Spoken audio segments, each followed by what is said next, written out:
और इस बीच हरियाणा के मुख्यमंत्री मनोहर लाल प्रेस कॉन्फ्रेंस कर रहे हैं, देखिए। थोड़ा कम रहता है वो स्टेट गवर्नमेंट करेगी, लेकिन उसके बाद जो भी लाइटिंग का सिस्टम है, सीसीबीएम का सिस्टम है, वो सब स्थानीय इकाइयाँ अपने पैसे से खर्च करेंगी। और कुछ चीज़ें ऐसी हैं जो मिल करके, जिसको कंट्रीब्यूटरी सिस्टम है, ग्रांट सिस्टम, मैचिंग ग्रांट के रूप में हम इनको सबको देंगे ताकि वो डिमांड के ऊपर उनको दिया जा सके। 7% का पैसा जितना भी हमारा एसओटीआर का है, एसओटीआर पिछले साल का 6,500 करोड़ था, उसमें से 7% शहरी और ग्रामीण इकाइयों को दिया जाएगा। इसके अतिरिक्त ऑन डिमांड और भी दिया जाएगा। हर इकाई अपना अपना बजट बनाएगी और बजट में अगर उनकी आवश्यकता पड़ती है तो वो स्टेट से डिमांड कर सकते हैं। पिछले साल का जो एसओटीआर है उसमें इस बार की जो ग्रांट टोटल मिलाकर के उनको 3600 करोड़ रुपया शहरी इकाइयों को जाएगा और लगभग 500 करोड़ रुपया अभी पिछला भी उनका बचा हुआ है, वो भी जोड़ करके देंगे। 4100 करोड़ रुपया तो स्टेट से जाएगा। और एक विषय हमने उनसे जो जानकारियाँ ली हैं, 5000 करोड़ रुपये से ऊपर राशि ऐसी है जो अलग अलग नगर की इकाइयों के पास अपना भी आज भी है, जिसका खर्च वो किन्हीं कारणों से शायद नहीं कर पा रहे होंगे, लेकिन कुछ कॉम्प्लिकेशन उनकी जो आती हैं काउंटिंग का सिस्टम में कुछ जो दिखते हैं वो आज दूर करने के लिए उनको कह दिया है, तो इस पैसे को वो खर्च कर पाएंगे। अर्थात अगले साल के लिए देखा जाए तो 9000 करोड़ रुपये से भी ऊपर राशि उनके पास, शहरी इकाइयों के पास उपलब्ध है।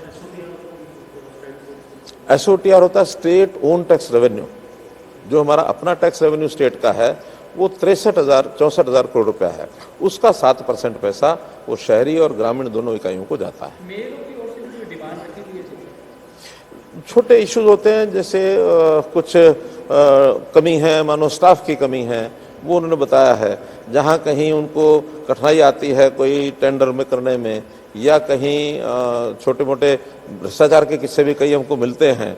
टाइमलाइंस के हिसाब से भी कुछ था कि कुछ चीज़ों का टाइमलाइन कम किया जाए, जैसे राइट टू सर्विस एक्ट में कुछ टाइमलाइन होती हैं, कुछ चीज़ों का टाइमलाइन बढ़ाया जाए, वो निर्णय करके सब अधिकारी आपस में तय करें। पंचायतों से आपने बात की और उसके बाद अब आप निकाय से बातचीत कर रहे हैं, यानी सरकार का ये प्रयास है कि सरकार स्टेट लेवल से जो फैसले लेती है वो निचले स्तर पर इम्प्लीमेंटेशन उनकी जल्द हो, समयबद्ध तरीके से तमाम योजनाएं, चाहे वो निकाय की हो या फिर रूरल एरिया में पंचायत की हो, वो समयबद्ध तरीके से तमाम बड़े जो प्रोजेक्ट है सरकार के, जो बड़े विजन है वो पूरे किए जा सके। 2 विषय हैं इसमें।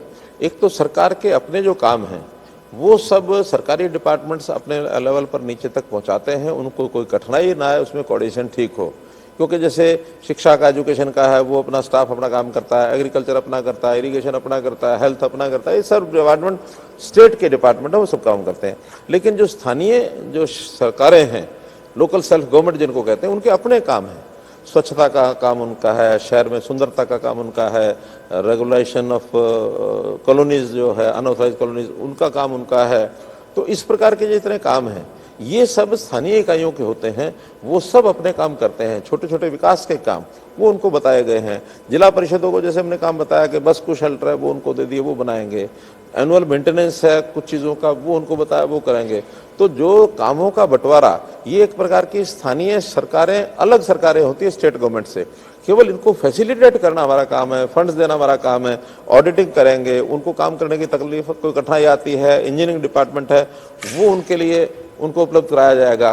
तो ये सरकारें अलग सरकारें हैं, थर्ड टियर जिसको कहते हैं, इसको सपोर्ट करना, सहयोग करना, कोई कठिनाई आए उसका हल निकालना, ये स्टेट गवर्नमेंट का काम है।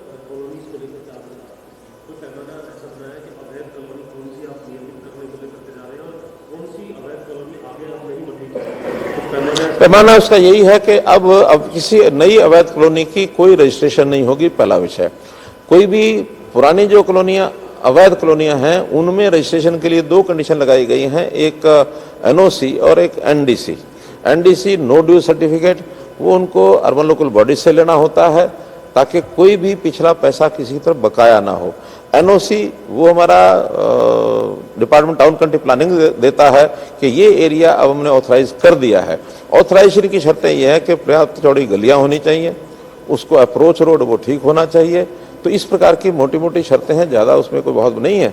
सबके नक्शे हमने मंगवा लिए हैं। अभी पिछले दिनों में 190 कॉलोनियाँ हमने स्वीकृत कर दी हैं, लेकिन और अभी 600, 650, 700 कॉलोनी ऐसी हैं जो पाइपलाइन में हैं।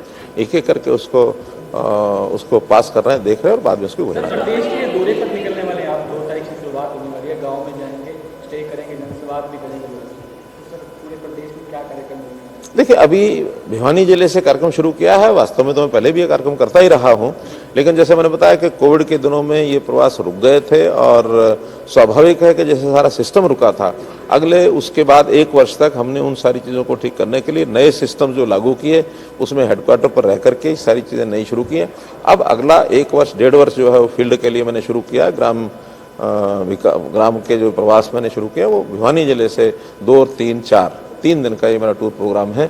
इसके बाद आगे बनेगा। ऊपर और ये कल हिमाचल की मुख्यमंत्री चंडीगढ़ में हरियाणा कांग्रेस कार्यालय में थे, कह रहे थे कि लोकतंत्र का गला घोट लिए भारतीय जनता पार्टी और बीजेपी जो है वो डर गई है राहुल गांधी से। तो ये आप किस नज़र से देखते हैं इस पूरे घटना को? देखिए, कांग्रेस भ्रष्टाचार की जननी रही है और जो भ्रष्टाचार की जननी कांग्रेस रही है वो इस प्रकार के अगर दहाड़े मार करके बातें कहेंगे कोई इसके ऊपर भरोसा करने वाला है नहीं।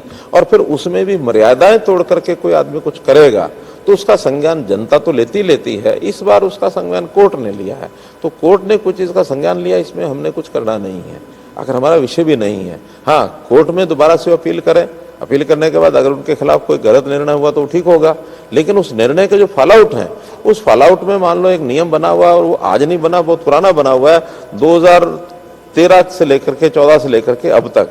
ये मेरा ख्याल 13वां या 14वां उदाहरण है जब किसी की विधानसभा की सदस्यता, लोकसभा की सदस्यता ये रद्द हुई है। तो कोई इनकी अकेले की हुई ऐसा नहीं है। हमारे यहाँ भी एक प्रदीप कालका चौधरी, उनकी भी सदस्यता रद्द हुई थी, बाद में कोर्ट में राहत उनको मिल गई, बहाल हो गई है। तो ये कोर्ट का एक प्रोसेस है, कोई हमारा उसमें कोई लेना देना नहीं है।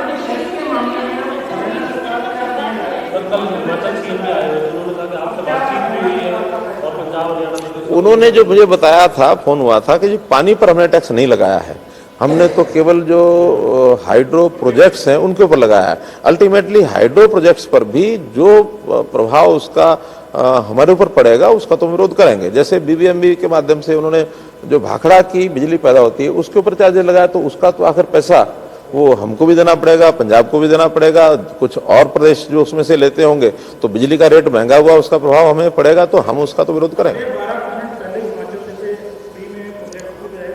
अभी भी लेता है।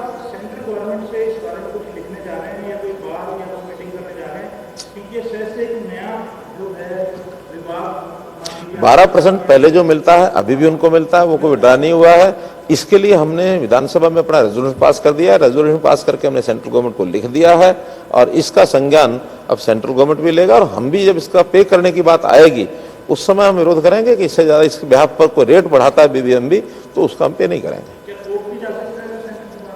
जब कोई ऐसा विषय आएगा जब उस समय देखेंगे, लेकिन आज तो अभी हमने उसका विरोध किया है और वो केवल रेट, उसका असर हरियाणा पर नहीं पड़ना चाहिए, दूसरे प्रदेश पर। अपने प्रदेश के लिए जो करना है वो कर सकते हैं। सेंट्रल गवर्नमेंट कोई चीज करती है तो वो सब पर लागू होती है, लेकिन स्टेट गवर्नमेंट किसी दूसरे स्टेट से कोई भी चीज का वजन नहीं डाल सकती। धन्यवाद।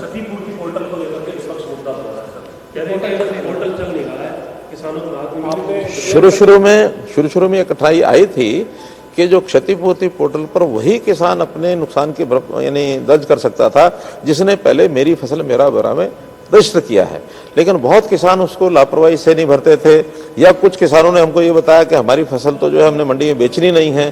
जिन्होंने मंडी में नहीं बेचनी है वो भी लापरवाही करते हैं।